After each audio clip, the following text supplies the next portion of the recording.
Welcome back. Little Red Riding Hood didn't like it that we ate her goodies, so let's give her the full basket now. And I run into her quite quickly this time, which is nice. I like that. Just come here, you dumb broad. Uh, I'm just gonna type that.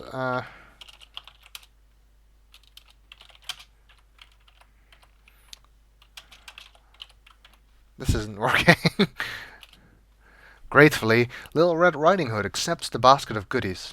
In return, she gives you her bouquet of flowers. And she skips away. Little Red Riding Hood is a sweet little girl. She has long blonde locks peeking out of from her red cape and hood. Why these people would be living here, I have no idea. But then again, it's a land in a King's Quest game, so of course this is going to be a mishmash of random fantasy and fairy tale elements. And now we have a bouquet of flowers. Nay. Bouquet? The bouquet of wildflowers is very pretty. The sweet scent is delightful.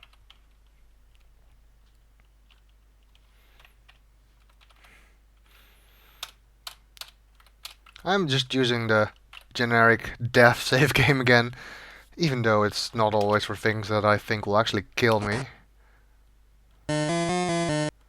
Oh dear! A wolf in Grandma's clothing is in the bed. Get out of here, fast! What if I don't want to?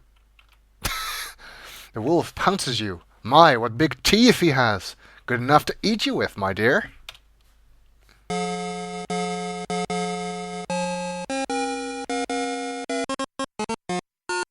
I like the little ending they did there. Canon Roberta Williams wished to thank you for playing King's Quest 2. We are very sorry that you did not succeed and hope you will face better next time, or fare better next time. Good luck. Yeah, there's not really many custom death messages, though they're still fighting apparently. I want to see if Grandma wants some flowers.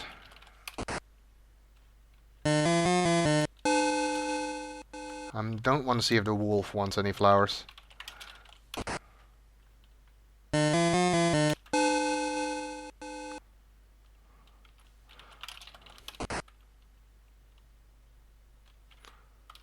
How the wolf got out and Grandma got back in without us noticing, standing right outside the door, I have no idea. Give flowers to Grandma. Thank you for your kind offer of flowers, but I already have enough flowers around the house, Grandma says. Okay, no flowers for you then. Since she's ill, she probably wants some, I don't know, some medicine or something. Something that's to strengthen the heart. And we have nothing of the sort at the moment, so we'll just continue exploring. We are sort of around the area where the dwarf can show up, or at least I think it's a dwarf, that likes to steal your inventory. Unlike in King's Quest 1, you can actually get it back. Ooh, a monastery. I don't think the dwarf can show up here. A beautiful fairy floats down from the sky, as they do. I don't know. Hi there. The fairy starts to sprinkle fairy dust on you. Good King Graham, I am here to help you, she says. I give you a protective spell against certain evil elements, but beware, for it lasts only a short time. Can't you give me magic fairy dust that makes me fly? Would be more useful. It's basically like the fairy godmother in King's Quest 1. Who, by the way, does not show up in any of the other games, so I guess she stopped caring about Graham. Here we have a fairy that can make us immune to certain evils roaming around this place. I'm not sure if it works against the dwarf, but it will work against some of the other bad things that kill you. But it only lasts a short while, and I'm not gonna specifically do anything right now. I think if you come back here, she might show up again. Not always, I think. This is an old monastery. The monks living here often help travelers in need. Well, that's good news, because I am a traveler and I am in need. The bell atop the monastery is ringing merrily. And it is apparently infinity o'clock, because it keeps ringing.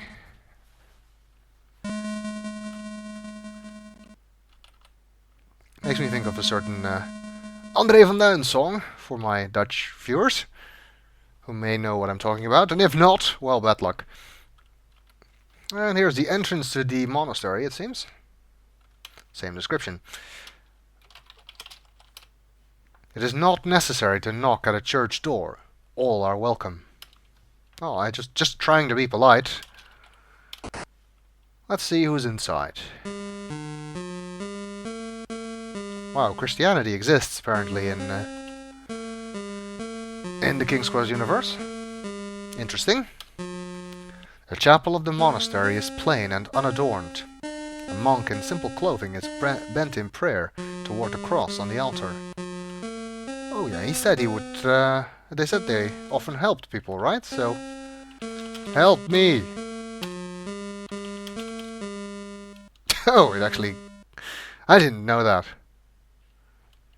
That's the useful thing to know, by the way, that equals button makes King Graham swim. You can also type swim, but it's easier to press equals.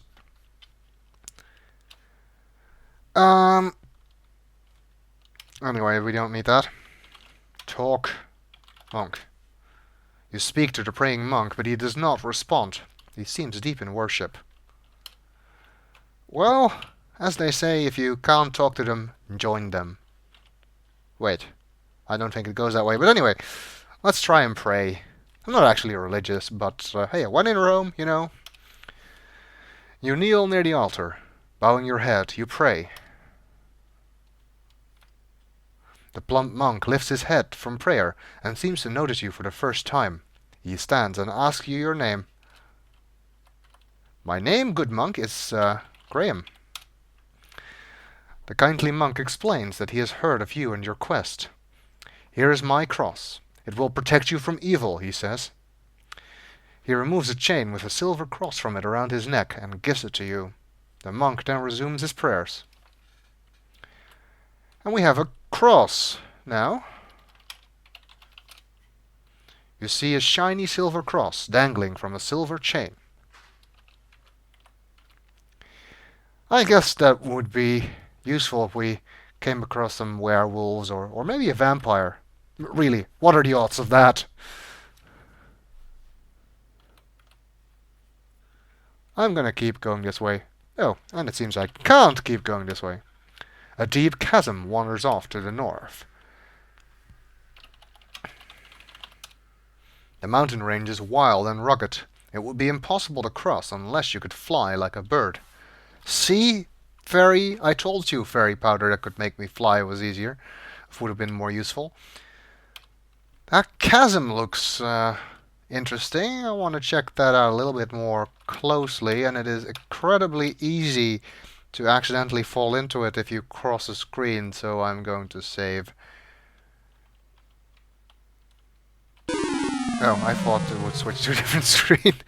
Whoops, King Graham has fallen into the chasm, ending his quest. Yes, that tends to happen.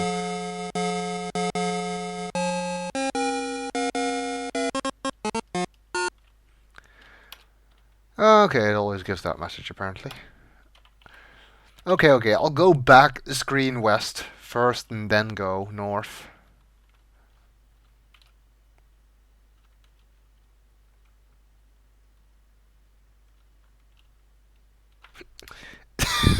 Nearly fell.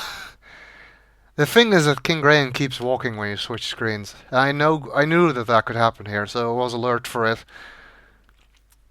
That has cost me a couple of deaths in the past. The bridge spanning the chasm seems to be unstable and tottery. Are you entertaining thoughts of crossing it? Indeed I am. And this is where the game first really shows signs of the infamous Sierra cruelty. Gonna save here. Because you cross the bridge thinking that maybe you'll die, but in fact you don't die. We got a point for crossing the bridge. That's interesting. As a scientist, I want to know if that happens again. It does. Wow, keeps happening. Let's see how many points we can get. Sweet, 16. Maybe we can go all the way up to 185. Finish the game without doing anything besides crossing this bridge. 18. Yet more points. Oh, and then it collapses. Oh dear, what a shame. The rickety old bridge collapses as you attempt crossing it. You have fallen to your death.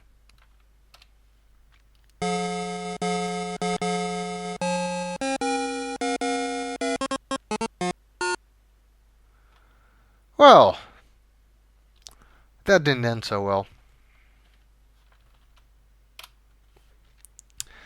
Okay, so as you can see, the bridge collapses after 7 crossings. And you need to cross it 7 times to finish the game. If I do this, then go back, I've now made the game unwinnable. Even a single unnecessary crossing of this bridge is end. Game over. Game over, man. Game over. Sorry, went on a tangent there. You must not cross this bridge unless you need to. And if you cross it a whole bunch of times and then immediately fall, that's not so bad. But if you cross it once too many at the beginning of the game, then you might actually go through half or more than half of the game and then cross it.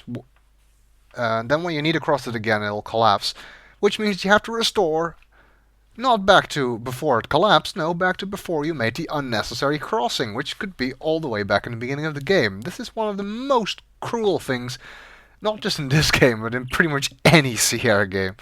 It's really, it's not the most infamous puzzle in the game. We'll get to that later. If you can call it a puzzle anyway. Or not the most infamous thing in the game, but it is pretty high up there. Anyway, don't cross this bridge more than you need to. We do need to cross it now. Let's take a look around where we are now, on the other side of the chasm, that's for sure. Maybe we can find a way through the mountains. No, we can't.